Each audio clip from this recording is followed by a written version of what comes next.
Hello అండి, next collection చూద్దాము. Next collection వచ్చేసి ఫుల్లీ కస్టమైజేషన్ బ్రొకెడ్ లెహెంగా అండి. సో ఇప్పుడంతా ఫెస్టివల్స్ వస్తున్నాయి కదా, సో దానికోసం అనమాట.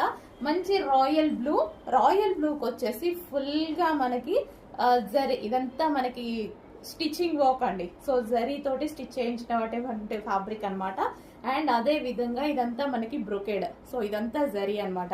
వివింగ్ వచ్చేసి సో మనకి ఈ డ్రెస్ వచ్చేసి మన దగ్గర కస్టమైజేషన్ చేయబడింది అనమాట. ఈ లెహెంగా వచ్చేసి సో అండ్ మనం ఏంటంటే మనం నార్మల్ గా ఈ ప్రైస్ ఇప్పుడు పెట్టే ప్రైస్ జస్ట్ మనకు ఒక డ్రెస్ వస్తుందండి, మనకి నార్మల్ ఒక డ్రెస్ వస్తుంది. అట్లాంటి ప్రైజింగ్ లోనే ఫుల్లీ కస్టమైజేషన్ ఒక బ్రైడల్ వేర్ లెహెంగా అయితే వచ్చింది. సో మంచి royal blue colour, so fully customization with lining వచ్చేసి మనకి కాటన్ లైనింగ్ ఉంటుంది. అండ్ అదే విధంగా కింద మనం ఇక్కడ వచ్చేసి క్యాన్ పట్టీ ప్రొవైడ్ చేసాము.